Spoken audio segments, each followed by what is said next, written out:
I'm joined today by college football with Jonathan Lewis, someone I do a lot of content with, someone I'm going to be doing more content with. But, Jonathan, today there's a lot of news for us to talk about. We've been talking conference realignment, we've been Yep. talking recruiting. The last time we got together, we talked about realignment. Today, we're going to talk about recruiting. But before we jump into all of this, the people need to know where to find you. So let them know where they can find you at. All right. On Twitter, it's right above my head at College FB Lewis. As far as YouTube, college football with Jonathan Lewis, very easy. Talk all college football, not just Alabama. I am an Alabama fan. Don't hold it against me, right? So, other than that, yeah, love recruiting, love in-season preview predictions and stuff like that. That's about it. Yeah, and we got a lot of recruiting to talk about. And today, we wanted to focus in on two teams that the eyes of college football are going to be watching. Whether you're watching these institutions or you're just fanatical about recruiting and you're watching this state, and we're talking about the state of Florida because Florida and Miami are on a tear right now, really competing against everybody, but especially against themselves. Yeah. And right now, it's almost the tale of two recruiting classes. You have one who's surging and the other who's in a good position, but is taking things a bit more slowly. So we'll start with Miami. Whenever you're looking at the Miami class right now, what surprises you about what Mario Cristobal has been able to do thus far as the head coach of Miami? I'll give you my honest answer first, which is nothing, because we knew Mario Cristobal could recruit at Oregon. Look at the talent he did bring to Oregon. I know a lot of people are going to say, well, what did he do? You know, it wasn't a class like this, blah, blah, blah. Yeah, he also wasn't in Florida, right? He wasn't at Miami with that amount of money at his disposal for recruiting specifically, not just uniforms and Phil Knight money. But I will say this, the amount of flips that are currently happening, Jaden Rashada, heavy lean to Florida. You can speak on the NIL all you want, but the NIL is here permanently. It's going nowhere. So we might as well get used to it and get used to hearing teams taking advantage of. I'm offering you 9.5 million from John Ruiz, specifically the booster at Miami, if that is true on him going to Miami. But at the same time, I will say this: what's impressed me the most is the amount of momentum they're sustaining for such a Yeah. long period of time. It's one thing to go a couple days, maybe even a week, right? Where you get a lot of recruits. But now we're going on 2 to even almost 3 weeks of just a sheer tear at recruiting here, and it doesn't seem to be slowing down whatsoever. So, yeah, I'm starting to call this Miami class the Jaden Rashada momentum, essentially, is what this comes down to, in my opinion. Yeah, and look, one thing I talk about at length is anytime you can in recruiting, get a blue chip quarterback, Yeah. right? Not Yep. only does it set your offense and therefore your team up for success, but also the ripple effects these blue chip prospects have on their recruiting classes, right? We Yep. can look at Oklahoma with Jackson Arnold. The best example in the nation right now is either Miami, but I think you could one up that. No offense to Miami, but what Arch Manning, the Oh, avalanche we're seeing at Texas right now, where Arch Manning commits, and it is a total avalanche for days on end of high ranking blue chip prospects following. We're seeing that effect with Jaden Rashada at Miami. And I don't think, to your point, it's going to slow down anytime no. because there are five stars still deciding, and Miami is right there in the middle for all of them. One guy we were talking about before the camera started, Samson Okunlola, an Yep. offensive lineman, both you and I like. Now a lot of momentum seems to be going to Miami. So are we Yes. just surprised that Mario Cristobal is doing this seamlessly because we know he can recruit at a high level, but it looks like he just came right back home with open arms and hit the ground running, which is still a little bit impressive to me, knowing how elite of a recruiter he is. But you said it. He came back home. He Yeah. went to Miami. He played for Miami. Everything is Miami. Now, does that always translate to success? As an Alabama fan, Mike Shula didn't translate into success for us. We already know that. But we saw what Mario Cristobal got, who he got tutored by. He's seen winning football at every level at this point. He went to Oregon. I know a lot of people don't want to give him a lot of credit at Oregon, but before he got to Oregon, he went up what was going on there. We already know that. You know what I mean? So, in my opinion, it was pretty impressive. Now, did I see them being already ranked in the top 10 in recruiting this early? Probably not. Did I see him getting Francis Mawanoa to commit there? In my opinion, probably not. But I mean, I don't know, man. Everything screams to me to be working in one fluid direction. When a team, and when I mean a team, let's just say the entire program, the university, the chancellor, the president, the AD, you're right, the coaches, everybody's moving in one direction, which it seems to be the case in Miami. Everything else falls in place. Look at Alabama when they brought in Nick Saban, right? With that turnip scene, all the way from the development side, all the way to the AD, everything went in one correct direction. Look at USC. You know what I mean? You can make the case for USC is kind of filling in that direction as well. Probably not as seamless as Miami or what Alabama did. Clemson's another example, right? When everything fell in, and just so happens, well, that turnip scene was involved in that one as well. But you want everybody moving in the correct direction. But where does that correct direction start with? Bringing in a high caliber coach that can recruit and concentrating on where the recruiting dollars are being spent. In state, when you have this much talent around Miami, Fort Lauderdale, all up to Orlando and Kissimmee, why wouldn't you use that money to recruit these guys? And who better than Mario Cristobal to go out in the streets at the schools to recruit the kids? There's probably not one out there for a better fit at Miami. Like there's not a better fit for Arkansas than Sam Pittman, Yeah, right? I love that. It's the same thing in my opinion. Yeah, I love that. And one of the points you made, but I actually want to vocalize a bit further. If we're looking at the top 300 prospects Miami currently has in this class, there's only one guy that ranks in the top 300 prospects that's not within a reasonable proximity to Miami, and that's Jaden Rashada from California. Yep. So, to your point, they are hitting the local kids real tough because there's a disproportionate amount of talent stacked in the state of Florida. I've talked Yep. about this before. If we look at the top 300 players per 24/7 sports in all of high school football, 50 are in the state of Texas, 57 in the state of Florida. Two states are giving you over a third of your top 100. Yep. The interesting thing about this is we were talking before the camera came on. Some people are concerned for Florida. We'll get to Florida here in a bit. The reason you and I think, kind of agree we're not concerned is because if both No. institutions took 25 players, they could still nab all the top 300 players in their state and there still be 7 guys left over. So Yep. you're looking real good. Where does Miami go from here? What prospects are you looking at that you're really keyed in on that you think would really send the signal Miami might be a team the nation needs to start watching a bit closer? It all starts with Samson Okunlola. I agree. Like hands down. If Samson goes there with Mao, you're talking about a force on an offensive line. And what is Mario Cristobal? He's an offensive lineman. He knows that you build in the trenches out. So with that being said, just outside the offensive line, I'm going to scroll down here and I'm going to be talking about Jaden Wayne, an edge rusher, defensive line. If I go down a little bit farther, in my opinion, Ruben Bain, 4-star defensive line out of Miami, Cristobal to go there as well. Another one, I would have to say Damari Brown out of Fort Lauderdale, I believe, 4-star cornerback. I mean, there is so much here. 5-star wide receiver, Jalen Brown. Where's he out of? Miami. I'm telling you, the more I look at this, the more I'm hell-bent to say that, look, this dude can almost recruit inside of Florida itself and possibly win a national championship. Like, it's to that point. It's unbelievable how much talent. And I say it all the time, and I don't think people really have an understanding because I think until you really pull up the list, which you and I have done multiple times, and scroll through the talent in the state of Florida, you begin to understand, like, oh my gosh, this state is loaded. And it's not like it's relegated to one position. They got quarterbacks, they got wide receivers, running backs, It's corners, across the board. everything. Now, what would make this class scary if he got, and this is because, in my opinion, if he ends up with Malik Bryant out of Orlando, Oh, yeah. it's a wrap. You might as well go ahead and close it down. In my opinion, he wins basically recruiter of the year as a first-time head coach. Like that would be just, in my opinion, a wrap. Because you're talking about, like I said, going through this list here. I mean, I'm not even talking about Andy Jean out of Miami, 4-star wide receiver. Like you said, from top to bottom, there is talent at every single position for Miami to take. And where are they at? They're probably within 150 miles of the school.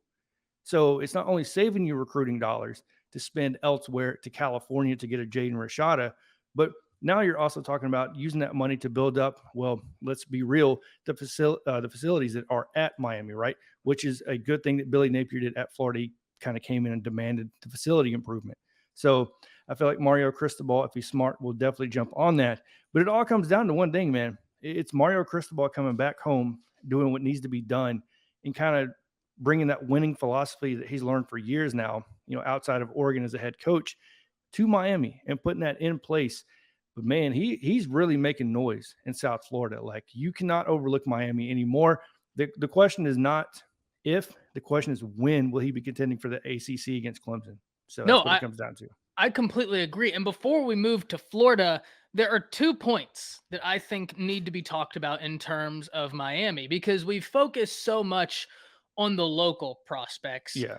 But one thing we need to understand, and if you're a younger viewer, if you are in high school, you may not remember Miami was a powerhouse in the Yeah. early 2000s, right? They were so good at the time that they became a national brand, right? Like, everybody knows the U. Yep. Everybody knows what that is. You see those colorways, even 15 years after. I mean, how many times have you been with a bunch of your buddies? You're out at lunch, you're talking football, and Bro. you're talking Greg Olson, just all of these players you reference. If they keep winning, that view of their national brand status is only going to add legitimacy, which bleeds Yep. me into point number 2. What do they have now? Well, if you ask me, they have one of the most exciting quarterbacks Oh in the yeah. nation, Tyler Van Dyke. right? They have Hands speed down. at the wide receiver position. The running back is a little bit of a question, but I don't expect for them not to be good given how Mario Cristobal has typically structured offenses. I have no doubt that they'll have somewhere toting the rock. So when you look at this from top to bottom, and you pointed out before, they have an offensive coordinator who you love, and Josh Yeah. Gaddis. We've got a Yep. lot of respect for. So whenever I look at what Miami can do going forward, you're talking about a brand that has been synonymous with extreme, extreme success and has notoriety. If they can add more legitimacy onto the hype they're already having, that's going to take them to a different level. And the reason why I think that's absolutely feasible is, what do they have right now? They're not a desolate team. He's not Nope. inheriting something that's just terrible. And on top of that, what's the state of the ACC right now? Exactly. And Exactly. that's in my opinion, that's what it comes down to. He's in the best position, if you ask me, out of all the new head coaches. I Why? agree. Because he's in a non-power. When I say non-power five, I mean like the SEC is stacked, right? The Big 12, you have Dave Aranda and Baylor there. You have Gundy with OK State or Okie State there. You have competition there either way. The ACC outside of Clemson in this upcoming season, now that Sam Howell's going and a bunch of other guys are gone, it's Clemson. And It's hell, ripe for the taking. Yeah. honestly, people are questioning Clemson. So with Tony Elliott gone, Brett Reynolds gone, Todd Bates gone, their AD gone, everybody leaving Clemson, there's a big question mark there. So if there's a coach that can come in and recruit well like Mario and put his plan in place right now with Josh Gaddis, you could be seeing, well, the turnover of the ACC to Miami, in all honesty. And then you have to think, what brand do you think could resonate better with the youth, Oh Miami my or gosh. Clemson going forward? It's, This is where this starts getting deep. This yes. is why I wanted to have this conversation today, because I think people are looking at Miami and allowing what they've done the past 10 years to make them think that that will be the inevitable future for the next 10 years. But things change, right? And Well, this is a great hire to get things to change. yeah, let me say something real quick. I feel like a lot of Canes fans can resonate with this. Most people would say that Miami's not a blue blood program because they haven't been around long enough, right? To win enough, to be a blue blood program. But you know what's equally as effective as a blue blood program? Hmm. It's a culture program. So when you think about Miami's culture, and I know a lot of people are going to get on here and talk about thugs, they're going to call them that. I already know it's coming. But I'm going to go ahead and jump ahead of it. Talking about these guys go to prison, whatever it may be, I don't care. But the fact of the matter is, there's a certain culture that happens at Miami that attracts players and it attracts elite talent. Whether you want to talk negatively about it or not, it still happens. How many programs out there can do that? Almost none. Because the big ones, Alabama, it's a blue blood program. So a lot of people want to give Nick Saban so much success for what happens at Alabama. But let's be real for 1 minute. If Nick Saban didn't have Alabama, that success probably wouldn't have happened at this degree. We can go over to USC with Pete Carroll. right? It's the same thing. It's a blue blood program. Ohio State's a blue blood program. But when you think of culture, you think of Miami, you think of Allen Iverson in the NBA, you think of Michael Vick when he played at Virginia Tech, moving into Atlanta, right, in the NFL. That's what we're talking about here. So bringing back that culture is just as important as being a blue blood program, in my opinion, for long-term success. So Absolutely. I mean, that's I think people can resonate more with culture than can blue blood status because we yes, talk about blue bloods, and that's kind of an indication as to what could happen in the future because we all know history repeats itself. yep, Even if Nick Saban leaves Alabama, Alabama will have a down period, but inevitably, I think most people will come to expect that at some time they will have another run. Will it look exactly. like Saban's run? Probably not. Let's be honest, probably Perfect not. storm. But at the same time, like, do I think that Alabama's done competing for national championships when Saban leaves? Absolutely not. No. History has proved otherwise. Yep. But only one team wins the national championship every year. Yeah. What's an easier recruiting pitch? Selling a culture or selling blue chip status, which is important, but only one team wins that championship every year. Culture is much easier to digest, it's much Yes. easier to resonate with, and it spreads like wildfire. And that's what makes it so interesting. So I completely agree about Miami. I think when you look at everything, Mario's coming here at the perfect time.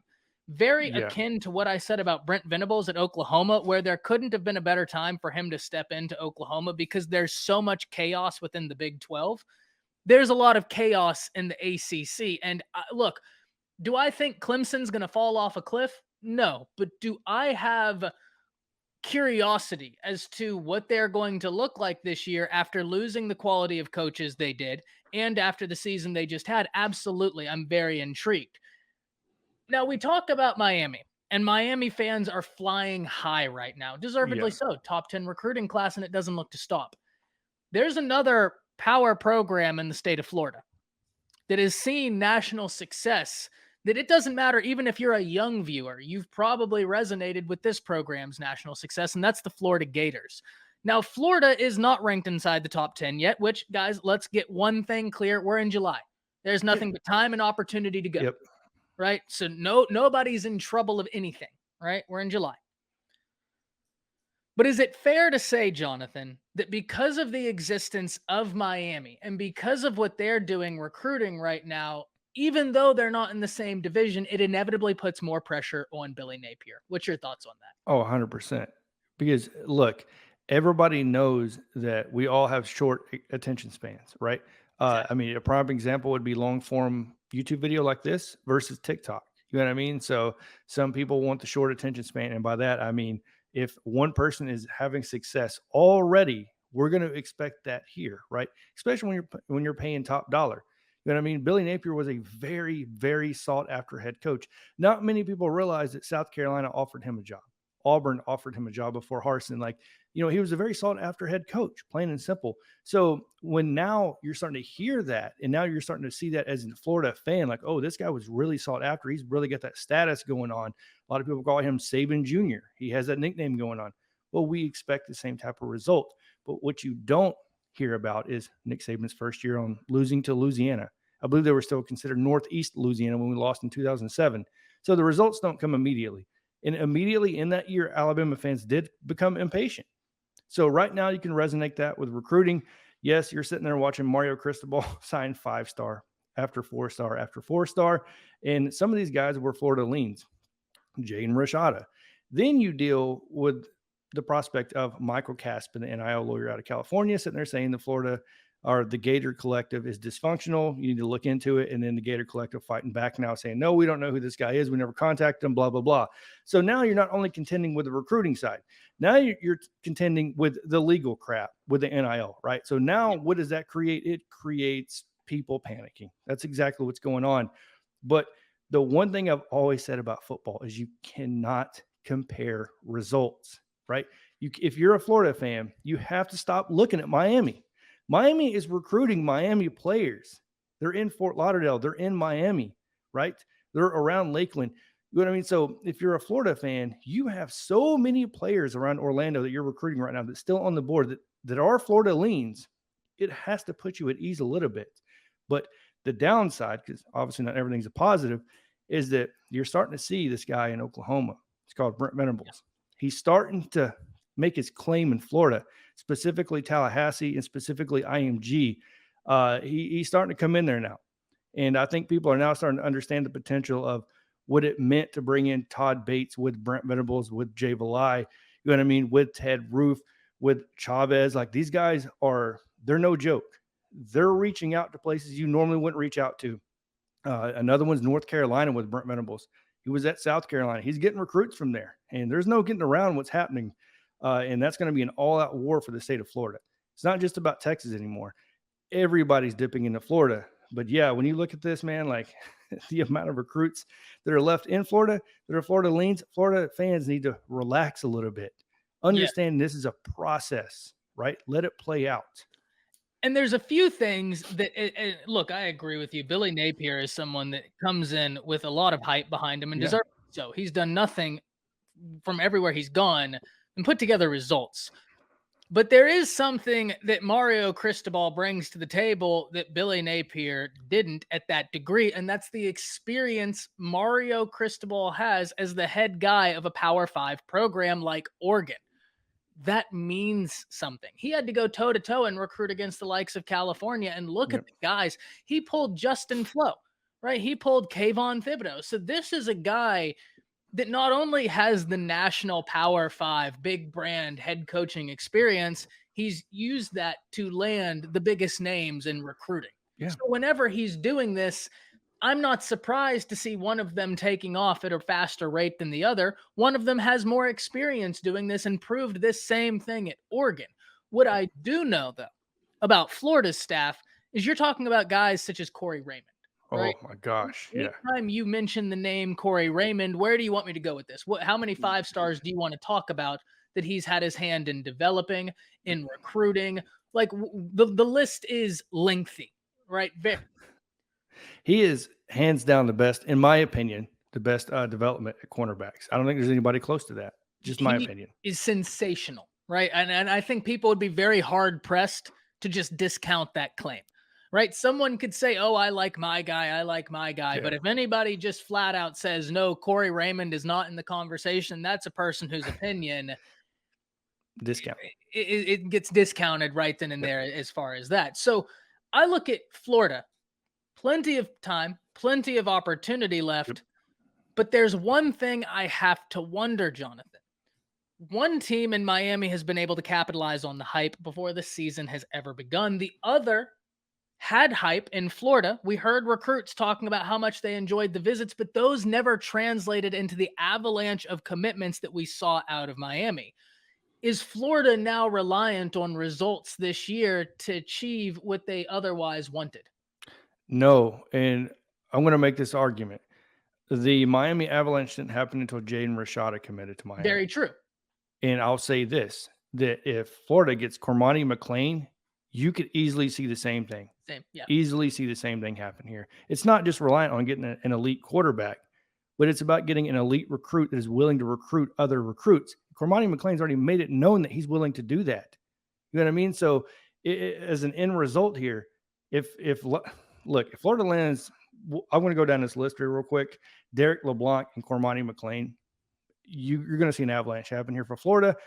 And all this is smoke and mirrors, and we're talking for nothing, in my opinion. No, but the one thing we do, you brought up Brent Venables, and now you bring up LeBlanc. That's a guy who just a few days ago was crystal balled to Oklahoma. And in fact, most recent crystal balls have him leaving the state of Florida. Is that a big loss for the Florida Gators? Or is it one of those situations where we look, it's a loss, but they have all the talent in the state? You can't lose a guy that's been, okay. I agree. Look, Jaden Rashada was a lean to Florida for so long. That's why it hurt so bad when he went to Miami. We're on the same page then. LeBlanc was a lean to Florida for so long that if he leaves the state, I don't care who it's to, it's going to hurt. Same thing with Cormani McLean. The fact that he even left Alabama in the conversation and didn't discount them, to me, it makes Florida wonder, like, oh, well, maybe there isn't just a lock here, right, in Cormani McLean. Now, in my opinion, he's from Lakeland. What has Florida been known to recruit really, really, really well? It's that entire area. So I do feel good with him. But I'll get into more of the recruits here in a minute. I'll just leave it at that. Yeah. And we know that Florida has got nothing but talented prospects. So Yeah. they don't have to go far to be able to land Nope. top tier guys. Plus, Florida's a national brand, right? So you remember on Miami, I said there are two factors for Miami we can look at. We can look at one, what they have, and two, the national brand. Well, the national brand conversation absolutely carries over to the Florida Gators because if Yeah. I'm going to give legitimacy to Miami for something they did in 2000, I must give legitimacy to the Florida Gators for something they did more recent than that, right? Yeah. That's only fair. So the national brand is there. The what they have, I think, differs a little bit. Anthony Richardson's very talented prospect. Can't wait to see what he does. That's going to be a ton of fun. But I also think that the SEC is a bit more sure than the ACC right now. Yeah. And because of that, they are at a bit of a quote unquote disadvantage in that aspect, but not so much that I think it will matter. I think we both agree on this. Far too early for there to be any panic. And the Oh yeah. reason why I wanted to do this video as a Miami and Florida recruiting video, kind of the status of the major Florida programs, Florida State, it's a major brand, but they haven't been a major program. They got work to do, and then we'll talk about A Florida lot. State. But the reason why I wanted to do this is to kind of highlight it's not good to look at what the other's doing right now because there's still so much time. If this was November, sure, sure. Oh Send yeah. Yeah. send me your complaints. Yep. We'll have a different conversation, and I'll eat crow. But it's July. It's just we just saw Alabama over the past month really start shooting up the board. We just saw Yep. Oklahoma shoot up 10 spots. It's July. A Kermani McLean will shoot you up this recruiting board, Big right? time. Like Yeah. big time. But in fairness, missing some of the players you've missed thus far has made the importance of a Cormani McLean that much more, right? Like now Yeah. he goes from a incredibly important piece to an absolute must-land prospect. The interesting thing you pointed out is with Miami having two quarterbacks, they could try and keep them, right? They could. Yeah. We've seen programs be able to get two quarterbacks in, a blue chip and then three-star prospect. It's happened before. But with Williams getting that recognition at the Elite 11, I think you and I are both probably in agreement that we wouldn't be shocked to see him end up as a four-star prospect. He's a three-star currently per Yep. 24/7 Sports. It'd be a big jump, but I wouldn't be shocked to see it, especially with how he did at Elite 11. He plays in Florida. I think that's plenty of recognition. Yep. But regardless, that's a name you need to get because I completely agree. The biggest barrier right now to the Florida class is the lack of a quarterback Yep. and watching your quarterback flip to in-state Miami. That to me is the real difference of the summer right now. It's not the story of, oh, well, they've won one battle that's really turned a month portion in one team's favor over the other. Still way too long to panic, though. And to be fair, to go to both sides here, let's be realistic here. The NIL changed recruiting completely. No doubt. And when you're talking about somebody that can relate to that culture, most of these kids most likely are not growing up wealthy. I think we can agree they're not in the top 1%. There's no way that many kids are growing up in the top 1%, right? So when you have a coach like Mario Cristobal who can relate to not being in the top 1%, right?